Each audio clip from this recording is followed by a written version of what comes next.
Family gatherings in my household were always noisy, chaotic affairs filled with laughter, heated debates, and the constant hum of conversations overlapping one another. My wife, Caroline, was the heart of these events, effortlessly hosting as if it was second nature. She flitted between groups of people with ease, balancing trays of appetizers, refilling drinks, and charming every guest with her warmth and humor. Watching her in action, I often felt lucky to call her my wife. But that day, something was different. The house was packed as usual, with kids running through the halls, older relatives bickering over card games, and music competing with the clinking of glasses. I was in the kitchen, refilling my drink, when I overheard it, a snippet of a conversation that froze me in place. Two women were talking in the dining room, their voices low but distinct. "I don't know how she thinks she'll keep it a secret," one of them said, her voice tinged with nervous laughter. "Shoo," the other hissed. "What if someone hears you?" Curiosity got the better of me, and I stepped closer to the doorway, making sure to stay out of sight. "She's insane," the first voice continued, quieter this time. "What kind of woman does something like that? He's just a kid, barely out of high school." The second woman let out a sharp breath. "You'd think her husband would notice by now. I mean, how can Miles not see what's going on?" My heart skipped a beat. My name. The women's voices faded as they moved away, swallowed by the noise of the party. But those words, her husband, barely out of high school, kept replaying in my head, over and over. Caroline had been in the dining room earlier, talking and laughing with some of my younger cousins and their friends. I told myself not to jump to conclusions, not to let a few stray words ruin the evening. But the doubt had already planted itself in my mind, and once it was there, it started to grow. I wandered into the living room, scanning the crowd until I found her. Caroline was standing near the fireplace, a glass of wine in her hand. She was talking to Jamie, our 17-year-old son, and one of his friends, Ryan. Ryan was 19, a college freshman home for the holidays. He'd grown up in the neighborhood, spending countless weekends at our house for sleepovers and family barbecues. Over the years, I'd come to see him as an extension of our family, even jokingly calling him our second son. He was polite and charming, with a kind of effortless charisma that drew people to him. Caroline was smiling at him, her hand lightly touching his arm as she laughed at something he said. Ryan, for his part, looked relaxed, his shoulders leaning just slightly toward her. It was innocent. It had to be. And yet, my chest tightened. I tried to shake the thought from my mind, convincing myself that it was nothing. Caroline was just being her usual friendly, sociable self. And Ryan? He was just a kid, a family friend who'd spent more time at our house than anywhere else. But the doubt wouldn't let go. The overheard conversation kept replaying in my head, louder now, refusing to be ignored. "She's insane, barely out of high school," her husband, that night. After the last guest had left and the house had finally settled into quiet, I found myself lying awake in bed, staring at the ceiling. Caroline was beside me, her back turned as she scrolled through her phone. I wanted to say something. I wanted to ask her about what I'd overheard, about the way she'd been talking to Ryan. But the words caught in my throat. What if I was wrong? What if it was all just a misunderstanding? But what if it wasn't? The next morning, the unease was still there, a persistent knot in my stomach. Caroline seemed her usual cheerful self, humming softly as she made coffee in the kitchen. Jamie had already left to meet some friends, and the house felt unusually quiet after the chaos of the day before.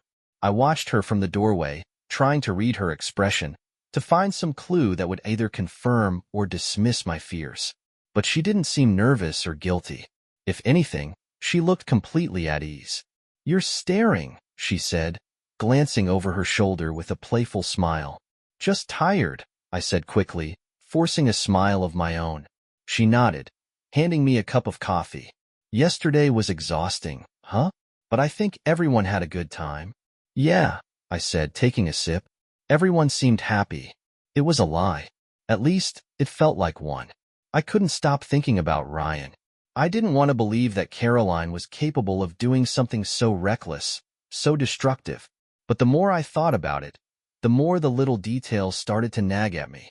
Over the past few months, She had been spending more time on her phone, smiling at messages she wouldn't share with me. There had been a few late nights when she said she was working on something with her friends, and there was the way she'd acted around Ryan during the party, playful, almost flirtatious, in a way that felt out of place for a woman her age. I hated the thoughts running through my mind, but I couldn't stop them. Later that day, I decided to test the waters. Ryan's grown up a lot, hasn't he? I said casually as Caroline folded laundry in the living room. She looked up, her expression neutral. Yeah, he has. It's weird to think he's in college now. Makes me feel old. I nodded, trying to keep my voice steady. He's a good kid. Really confident for his age. He is, she said, smiling faintly. Jamie's lucky to have a friend like him. Her tone was light, her expression unreadable. But something about the way she avoided meeting my eyes made my stomach sink. The doubt was eating away at me. I couldn't shake the thought of what I'd overheard, and I couldn't stop replaying the image of Caroline laughing and touching Ryan's arm at the party. The whole situation felt like it was spiraling out of control, and I didn't know what to believe anymore. When Caroline left early that morning to run errands, she accidentally left her phone on the kitchen counter. It wasn't something she usually did. Caroline was practically glued to her phone, always checking messages or scrolling through social media. I stood there staring at it, my heart pounding in my chest. I hated the idea of invading her privacy, but the doubt wouldn't let go. I told myself it was the only way to know for sure, to confirm whether I was losing my mind, or if there was something she wasn't telling me. I unlocked the phone easily. Her passcode hadn't changed in years, and went straight to her messages. Most of it looked normal. Conversations with her sister, a few group chats with her friends, and text from Jamie about his schedule. But then I found a thread with Ryan. It wasn't long, just a few back-and-forth messages, but it was enough. Ryan had sent her a message thanking her for helping him with the situation and saying he'd owe her forever. Caroline's reply was vague, something about how they needed to keep things quiet for Jamie's sake. My stomach twisted as I read the exchange. It wasn't explicit, but it confirmed what I'd been fearing. They were hiding something. I spent the rest of the day in a daze. When Caroline came home, I couldn't bring myself to look her in the eye. She asked me if everything was okay, and I forced a smile, mumbling something about work. She didn't press me, but I couldn't tell if it was because she believed me, or because she didn't care enough to notice. That night, I lay awake, staring at the ceiling as Caroline slept beside me. I kept thinking about Ryan, about the countless times he'd been in our home, sitting at our table, laughing with Jamie like a member of the family. How long had this been going on? How could Caroline do something so reckless, so cruel? And what was I supposed to do now? By the next morning, I knew I needed answers. I couldn't confront Caroline yet. I wasn't ready to hear her deny it, or worse, lie to my face. Instead, I decided to go straight to the source. Ryan. I drove to his house later that afternoon, after Jamie had left for school. His parents were at work, so I knew he'd be home alone. When he opened the door and saw me standing there, his expression flickered with something I couldn't quite place. Surprise? Guilt? Miles, he said, trying to sound casual. What's up? Can we talk? I asked, keeping my tone steady. He hesitated, then nodded, stepping aside to let me in. We sat in his living room, the silence between us heavy. Ryan was fidgeting, his eyes darting toward the door like he wanted an escape route. I need to ask you something, I said finally. It's about Caroline. Ryan froze, his face going pale. I know there's something going on, I continued, my voice low but firm. I don't know what, but I know it involves you. I want the truth. Ryan swallowed hard, looking down at his hands. For a long moment, he didn't say anything, and I could feel my patience wearing thin. Ryan, I said sharply, don't make me ask again. He finally looked up at me, his expression a mixture of guilt and fear. It wasn't supposed to happen, he said quietly. The admission hit me like a punch to the gut. How long? I asked, my voice shaking with anger. Since the summer, he said, barely above a whisper. After one of the barbecues. I didn't mean for it to go this far, Miles, I swear. His words felt like knives twisting in my chest. This wasn't just a mistake. It was a betrayal, something they'd deliberately hidden from me for months.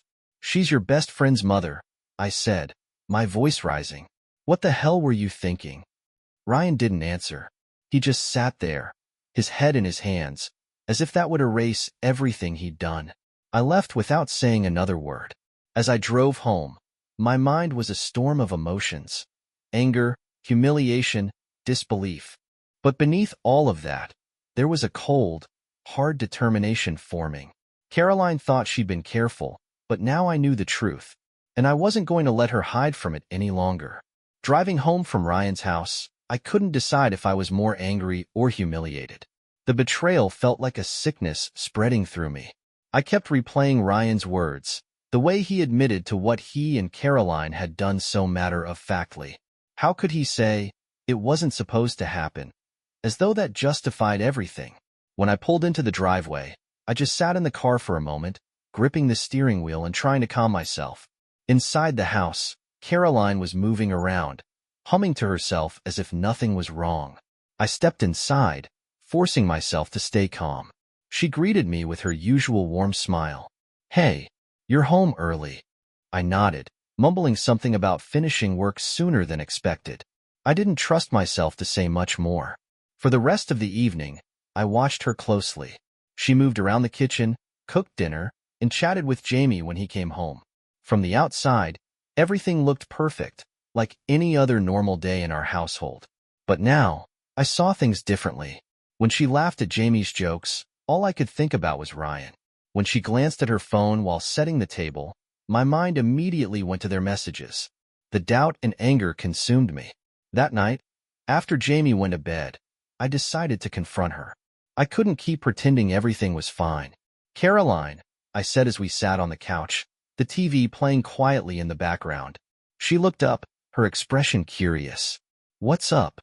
I hesitated, my stomach twisting. "I need to ask you something, and I want you to be honest with me." Her smile faltered. "Okay." I took a deep breath, steadying my voice. "Is there something going on between you and Ryan?" The color drained from her face, and for a moment, she didn't respond. She opened her mouth as if to say something, but no words came out. "Don't lie to me," I said, my voice harder now. "I already talked to him." That seemed to snap her out of it. Her expression shifted, and she leaned forward, her hands clasped tightly in her lap. "Miles," she said quietly, "I didn't mean for you to find out like this." Her words confirmed everything, but hearing her admit it still felt like a punch to the gut. "How long?" I asked, my voice barely above a whisper. "A few months," she said. "It started after the barbecue in June." I felt like I couldn't breathe. "You've been lying to me for months? Sneaking around with someone who's barely older than our son?" "It wasn't like that," she said quickly. "I mean, it was, but it's not what you think. I didn't plan for this to happen." "Don't you dare say that," I snapped. "You're his best friend's mother, Caroline. He grew up in this house. How could you do something like this?" Tears welled up in her eyes, but I didn't feel any sympathy. "I didn't mean to hurt you," she said, her voice trembling. I laughed bitterly. "You didn't mean to hurt me? Do you have any idea what you've done? To me, to Jamie, to this family? How do you think he's going to feel when he finds out?" She flinched at that, shaking her head. "He doesn't have to know. We can figure this out. We can fix this." "Fix this?" I repeated, my voice rising. "How do you think we're going to fix this, Caroline? You've destroyed everything." I stood up, pacing the room as she sat there, wiping at her eyes. The sight of her sitting there, crying, only made me angrier. She didn't get to cry. She didn't get to act like she was the victim. After a long silence, I stopped pacing and turned to face her. "It's over," I said flatly.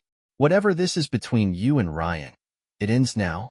"It already ended," she said quietly. "I haven't seen him since the party. I told him we couldn't keep doing this." I didn't believe her. "You expect me to trust you after everything you've done?" "I'm telling the truth," she said, her voice desperate. "I know I made a mistake, Miles. A terrible mistake. But I want to fix things. I want to fix us." I stared at her, my anger simmering just beneath the surface. "You should have thought about that before you slept with a 19-year-old. I slept on the couch that night, though I barely got any rest. My mind was racing with everything I just learned, with the enormity of what Caroline had done. Part of me wanted to leave right then and there, to pack a bag and walk out the door. But I couldn't bring myself to do it. Not yet. I kept thinking about Jamie. He had no idea what was going on, and the thought of him finding out made me sick. How was I supposed to tell him that his best friend had been sleeping with his mother? How was I supposed to protect him from something so devastating? The next morning, Caroline tried to talk to me, but I brushed her off. I couldn't look at her without feeling a wave of anger and disgust. "We need to talk about this," she said, her voice pleading. "Not now," I said coldly. "I need time to think." For the next few days, I kept my distance, throwing myself into work and avoiding Caroline as much as possible. I told Jamie I was busy with a project whenever he asked why I seemed distracted. But in reality, I wasn't just thinking, I was planning. Caroline's betrayal had shattered our marriage, and I wasn't sure if I could ever forgive her. But before I made any decisions, I needed to figure out how to protect Jamie from the fallout. One thing was clear. Things couldn't stay the way they were. The days that followed felt like living in a pressure cooker. I couldn't stand to be around Caroline, but I couldn't leave either. Not yet. Jamie was oblivious, coming and going with the carefree energy of a teenager, unaware of the storm brewing beneath the surface of our family. Every time I saw him laugh or mention Ryan's name, my chest tightened. Ryan hadn't been back to the house since my confrontation with him, and for that, I was grateful. But his absence didn't solve anything. I still needed to decide what to do about Caroline, about Jamie, and about the mess we were all now tangled in. Caroline, for her part, tried to act like life was normal. She cooked meals, made polite small talk, and smiled as though nothing had happened. But the cracks were obvious. Her smiles didn't reach her eyes, and every attempt to engage with me was met with silence or curt responses. We were living in a silent war zone, and neither of us wanted to be the one to fire the first shot. One evening, a few days after our confrontation, Caroline cornered me in the kitchen. "We can't keep living like this," she said, her voice strained. "We need to talk, Miles." "There's nothing to talk about," I said without looking at her. "There's everything to talk about," she said, stepping closer. "I made a mistake, a terrible mistake, but I'm still your wife. We need to figure out where we go from here." I set down the dish I'd been drying and turned to face her. "You think we can just talk this out? Like this is some minor issue we can work through with a conversation?" Her eyes filled with tears, but I didn't feel an ounce of sympathy. "I don't know how to fix this," she said, "but I want to try. I love you, Miles." I laughed bitterly. "You don't destroy the person you love, Caroline. You don't betray them like this." She flinched but didn't argue. After a long silence, she said, "I ended it. With Ryan. It's over." "Why should I believe you?" I asked. "Because it's the truth," she said, her voice shaking. "I know I've broken your trust, but I swear to you, Miles, it's done." I told him I couldn't see him anymore. I told him it was wrong. "It was always wrong," I snapped. "I know that now," she said. "I don't expect you to forgive me, but I need you to know that I'm trying to make this right." I stared at her, my mind racing. Part of me wanted to believe her, to believe that this nightmare was over. But another part of me couldn't let go of the betrayal. How was I supposed to move forward when every time I looked at her, all I saw was her with Ryan? The next morning, I made a decision. I needed space. "I'm going to stay at a hotel for a few days," I told her as I packed a small bag. Her face fell. "Miles, please. Don't leave. We can work through this together." "I need time," I said firmly. "Time to figure out what I want to do. Right now, I can't even think straight with you here." She didn't argue. She just stood there, silent and teary-eyed, as I zipped up my bag and left the house. The hotel was quiet, almost oppressively so. Alone in that sterile room, I had nothing but my thoughts for company. I replayed everything in my mind, the overheard conversation, the messages on her phone, Ryan's confession. The more I thought about it, the angrier I became. Caroline wanted to work through this. But how? How do you repair something so broken? The worst part was thinking about Jamie. He deserved to know the truth, didn't he? But how could I tell him something that would shatter his entire world? I stayed in the hotel for 3 days, avoiding Caroline's calls and ignoring Jamie's texts asking when I'd be home. I needed time, but all I was finding was more anger, more resentment, and more questions I didn't have answers to. On the fourth day, I decided I couldn't hide forever. I had to go back and face the mess my life had become. When I walked into the house, Caroline was sitting at the dining table, her hands clasped tightly in front of her. She looked exhausted, like she hadn't slept in days. "You're back," she said softly. "For now," I replied. She nodded, her expression unreadable. "Jamie's out with friends. I thought, maybe we could talk?" I sighed, sitting down across from her. "What do you want me to say, Caroline? That I'm ready to forgive you? That I can just forget what you've done?" "No," she said quickly. "I don't expect that. I need to know what you're thinking, what you want to do." I stared at her, the weight of everything pressing down on me. "I don't know," I admitted. "I don't know if I can ever forgive you. I don't know if I even want to try." She blinked back tears but didn't say anything. For the next hour, we sat in that room, talking in circles. She apologized again and again, trying to explain her actions, but none of it made sense to me. Nothing could justify what she'd done. By the time Jamie came home, we were back to silence, sitting in separate rooms like strangers. And that was how life went for the next week. We existed in the same house but barely spoke, each of us waiting for the other to make the next move. But deep down, I knew this wasn't sustainable. Something had to give, and it wouldn't be long before it did. The house felt suffocating. Each day, the silence between Caroline and me became heavier, a wall that neither of us seemed willing or able to break through. Jamie, meanwhile, had stopped talking to her altogether. The closeness they once shared was gone, replaced by icy avoidance that cut deeper than words ever could. It wasn't just anger in his silence, it was devastation. He had trusted his mom, looked up to her, and now he couldn't even look at her without pain written all over his face. I caught glimpses of him in his room, his door cracked open just enough to see him sitting at his desk, staring at his phone or his schoolwork without really doing anything. He wasn't the same kid who used to fill the house with noise and laughter. And every time I saw him like that, it just made my anger toward Caroline burn brighter. One evening, after Jamie had gone to bed, I finally broke the silence with Caroline. "I can't keep doing this," I said. She was sitting at the dining table, a cup of tea in her hands that she hadn't touched. Her face looked gaunt, her once bright demeanor dulled by days of tension and regret. "What do you mean?" she asked cautiously. "This," I said, gesturing to the space between us. "Us. Whatever this is now." She nodded slowly, setting her cup down. "I know," she said softly. "I've been trying to give you time, to give Jamie time. But we need to figure out what's next." Her words stirred something in me. "What's next?" I repeated, my voice rising. "Do you think there's some easy way forward from this? That we can just wake up one day and pretend like none of this happened?" "No," she said quickly, shaking her head. "I don't think that. But I don't want to lose you, Miles. Or Jamie. I'll do whatever it takes to fix this."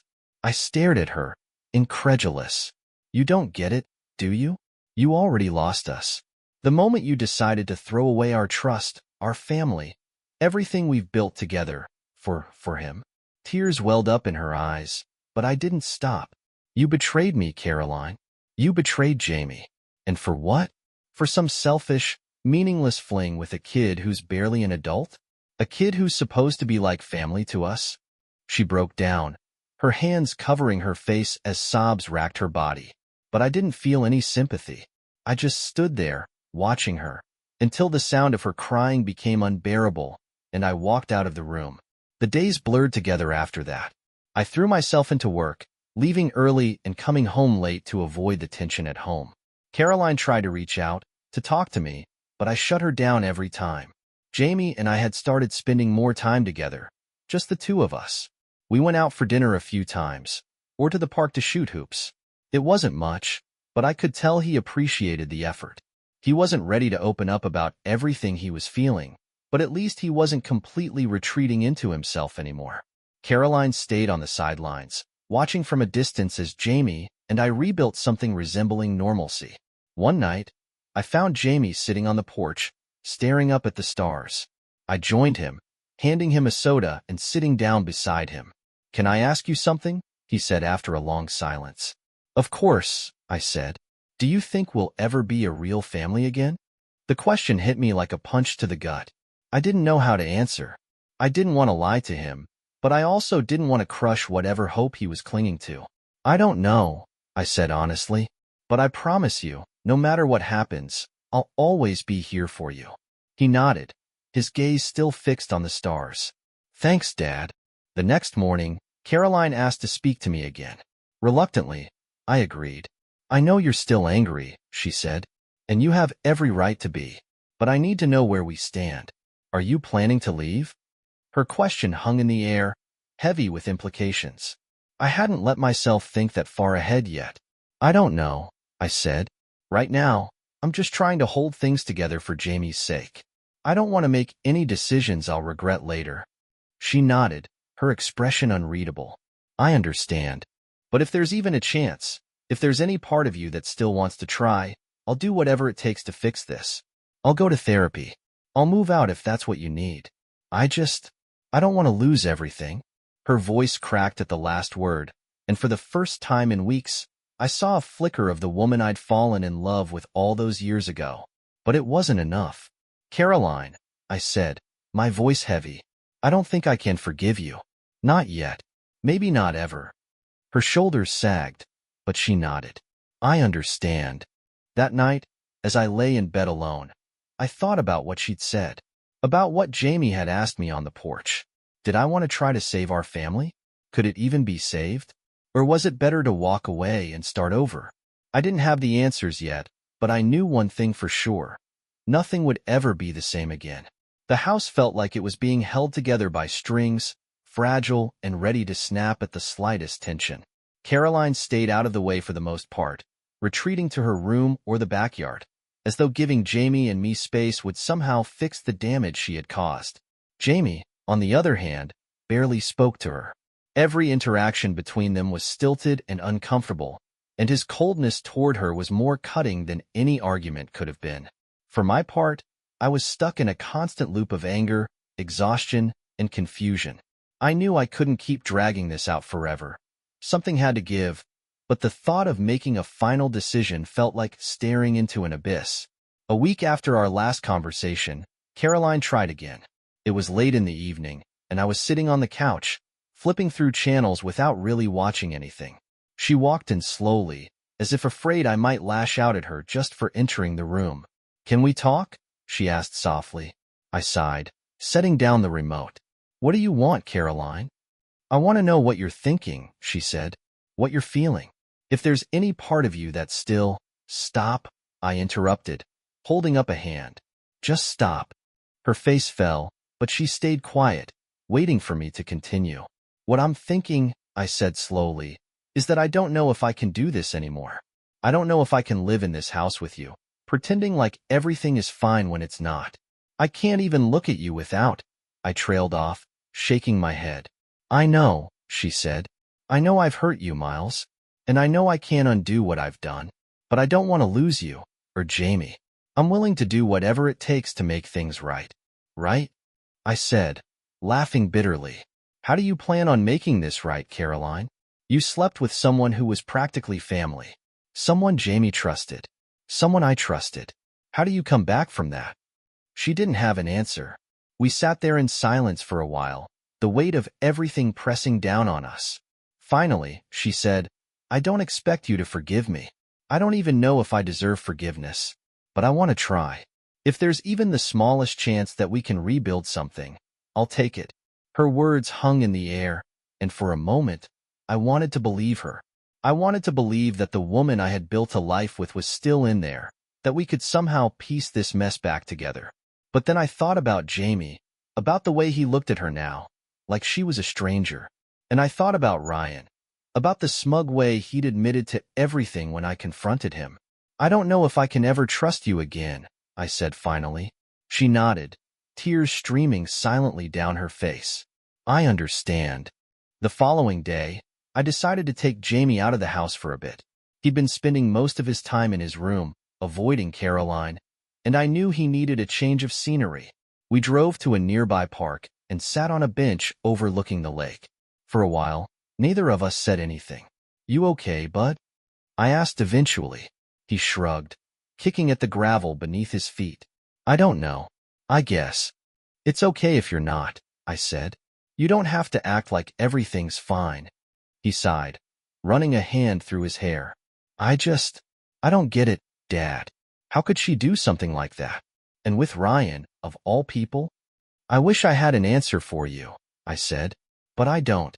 Sometimes people do things that don't make sense, even to themselves." Jamie looked out at the lake, his jaw tight. "I don't think I'll ever be able to forgive her." His words hit me hard. As much as I was struggling with my own feelings toward Caroline, hearing my son say that made the situation feel even more hopeless. When we got home, Caroline was waiting for us in the living room. She looked nervous, like she was expecting a confrontation. "How was the park?" she asked, trying to sound casual. "Fine," Jamie muttered, brushing past her and heading to his room. Her shoulders sagged, and she turned to me. "I don't know what to do," she said quietly. I looked at her, feeling the weight of everything crashing down on me again. "You need to give him time," I said, "and space. This isn't something you can fix with a few apologies, Caroline. It's going to take a lot more than that." She nodded, tears welling up in her eyes again.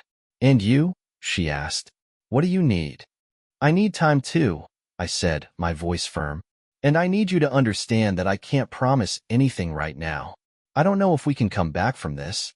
Her expression crumbled, but she didn't argue. That night, as I lay in bed, I thought about what Jamie had said at the park. I don't think I'll ever be able to forgive her. He was right. Forgiveness felt impossible. And yet, the idea of tearing our family apart felt just as impossible. I didn't know what the future held, but one thing was clear. The cracks in our family were growing deeper, and I wasn't sure if we'd survive the break. A week passed, but nothing in our house really changed. Jamie continued avoiding Caroline, and I still couldn't look at her without feeling the weight of her betrayal. The silence between us was deafening, broken only by the occasional forced conversation about logistics, what was for dinner, who was picking Jamie up from practice. It was clear we were all just going through the motions, waiting for something to give. But the longer this dragged on, the more I realized I couldn't keep living like this. I owed it to Jamie, to myself, and even to Caroline to stop stalling and make a decision. One evening, after Jamie had gone to bed, I sat down with Caroline in the living room. She looked at me warily, her hands clasped tightly in her lap. "I've been thinking," I said. Her face tensed, and I could see the fear in her eyes. "About what?" she asked softly. "About us," I said. "About everything that's happened, and where we go from here." She nodded, her expression unreadable. "And?" I took a deep breath, steadying myself. "I can't stay, Caroline. I've tried to imagine a way forward, but I can't. Every time I look at you, all I see is what you did. I don't trust you anymore, and I don't think I ever will." And without trust, I trailed off, shaking my head. Tears filled her eyes, and she looked away, her hands trembling in her lap. "So that's it," she whispered. "I think it has to be," I said, "for both of our sakes." The conversation that followed was painful, even more so than I'd expected. Caroline pleaded with me to reconsider, to go to counseling, to give her another chance. But I stood firm. I told her that no amount of therapy or apologies could undo what she had done, and that staying together would only prolong the pain for everyone involved. By the time the conversation ended, it was well past midnight. Caroline went to the bedroom and closed the door, leaving me alone in the living room. I sat there for a long time, staring at the wall, feeling a strange mix of relief and grief. The next morning, I told Jamie my decision. He sat at the kitchen table, staring at me as I explained that I would be moving out, that his mother and I were separating. His reaction wasn't what I expected. There were no tears, no outbursts. Instead, he just nodded, his expression unreadable. "I figured this would happen," he said quietly. "I'm sorry, bud," I said. "I know this isn't what you wanted, but I think it's the best thing for all of us." He looked down at the table, picking at the edge of his sleeve. "Are we still going to be okay?" "Of course we are," I said, my voice firm. No matter what happens, I'll always be here for you. That'll never change. He nodded again, and for the first time in weeks, I saw a flicker of hope in his eyes. Over the next few days, I started packing my things. Caroline and I agreed that I would stay nearby, in an apartment close enough for Jamie to come and go easily. We didn't fight about the details. At this point, neither of us had the energy for it. The day I moved out, Jamie helped me carry boxes to the car. He didn't say much, but I could tell he was trying to stay strong, even as the reality of the situation set in. Before I left, I pulled him into a hug. I love you, Jamie, I said. More than anything. Don't ever forget that. I love you too, Dad, he said, his voice muffled against my shoulder. In the weeks that followed, I tried to adjust to my new life. The apartment was small and quiet, a stark contrast to the house I'd left behind. Jamie stayed with me most weekends, and we slowly began to rebuild our relationship. As for Caroline, I didn't hear from her much. She reached out once or twice, asking how Jamie was doing, but our conversations were brief and strained. I knew she was hurting, but I couldn't bring myself to care. I had done what I needed to do to protect myself and my son, and that was all that mattered. One afternoon, Jamie and I were sitting in the park, watching the ducks glide across the pond. He looked over at me and said, I think I'm starting to feel normal again. I smiled, feeling a weight lift from my shoulders. I'm glad to hear that, bud. I mean, it still sucks, he added quickly. But I think we'll be okay. We will be, I said. I promise. And for the first time in what felt like forever, I believed it.